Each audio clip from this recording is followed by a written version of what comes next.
মুস্তাফিজুর রহমানকে একাদশে রেখেই পরিকল্পনা সাজাচ্ছে দিল্লি ক্যাপিটালস। প্লে অফ নিশ্চিত করতে এবার মুম্বাইকে হারাতে মহা শক্তিশালী দল নিয়ে নামবে অক্ষর প্যাটেলরা, যেখানটায় ওপেনিংয়ে থাকবেন দক্ষিণ আফ্রিকার এক তারকা ক্রিকেটার। এছাড়াও পেইসে ফিজের সঙ্গে জুটি করবেন লঙ্কান ফাস্ট বোলার দুষ্মন্ত চামিরা। সব মিলে বাঁচা মরার ম্যাচে কেমন একাদশ সাজাতে পারে দিল্লি ক্যাপিটালস, তাই জেনে নেব প্রতিবেদনে। এবারের আইপিএল নিলাম থেকে আশ্চর্যজনকভাবে দল পাননি মুস্তাফিজুর রহমান। সুযোগ থাকা সত্ত্বেও তাকে দলে ফেরায়নি কোনো ফ্র্যাঞ্চাইজি, যদিও সবশেষ ইন্ডিয়ান প্রিমিয়ার লিগে অন্যতম সেরা পেসার ছিলেন কাটার মাস্টার। তবে টাইগার পেসারকে দলে না নেওয়ার অন্যতম প্রধান কারণ ছিল এনওসি জটিলতা। এর আগে একাধিক বাংলাদেশি ক্রিকেটার সুযোগ পেলেও বিসিবির অনুমতি না মেলায় খেলা হয়নি বিশ্বের সেরা ফ্র্যাঞ্চাইজিটিতে। এবার অবশ্য ফিজের এনওসি নিয়ে কম নাটকীয়তা হয়নি। শুরুতে বলা হচ্ছিল আরব আমিরাত ও পাকিস্তানের বিপক্ষে সিরিজের জন্য আইপিএল এ খেলা হবে না তার। পরে অবশ্য তাকে 2 ম্যাচের জন্য ছাড়পত্র দেওয়া হয়, কিন্তু সেটা দিল্লির মনপুত হয়নি।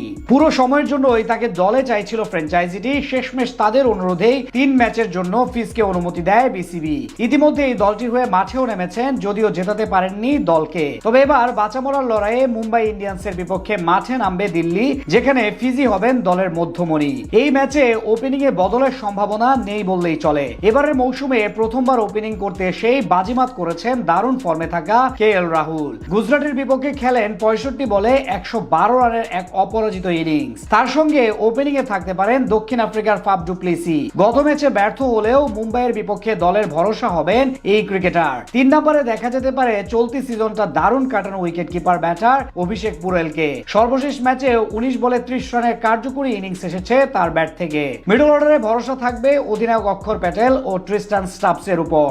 এছাড়াও শেষ দিকে ব্যাট হাতে ঝড় তুলতে নামবেন সামির রিজভি ও আশুতোষ শর্মা। স্পিন বিভাগে অধিনায়ক অক্ষর প্যাটেলের সঙ্গী হবেন কুলদীপ যাদব। এবারের মৌসুমে দলটির হয়ে দারুণ পারফর্ম করেছেন এই স্পিনার। এখন পর্যন্ত 12 ম্যাচে মাত্র 6.97 ইকোনমিতে শিকার করেছেন 12 উইকেট। তাদের সঙ্গে স্পিন বিভাগ সামলাবেন লেগ স্পিনার বিপ্রাজ নিগম। এই মৌসুমে 12 ম্যাচে নিয়েছেন 9 উইকেট। পেস ডিপার্টমেন্টে মিচেল স্টার্কের অনুপস্থিতিতে 1 নাম্বার চয়েস হবেন মুস্তাফিজুর রহমান। গুজরাট টাইটান্সের বিপক্ষে উইকেটের দেখা না পেলেও ছিলেন দলের সেরা বোলার। এই ম্যাচে দিল্লির তুরুপের তাস হবেন বাঁহাতি এই পেসার। তার সঙ্গে জুটি করবেন লঙ্কান পেসার দুষ্মন্ত চামিরা।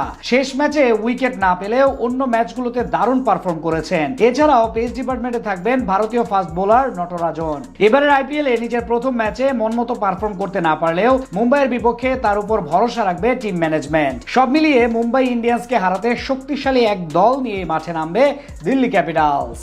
পেস ডিপার্টমেন্টে মিচেল স্টার্কের অনুপস্থিতিতে 1 নাম্বার চয়েস হবেন মুস্তাফিজুর রহমান। গুজরাট টাইটান্সের বিপক্ষে উইকেটের দেখা না পেলেও ছিলেন দলের সেরা বোলার। এই ম্যাচে দিল্লির তুরুপের তাস হবেন বাঁহাতি এই পেসার।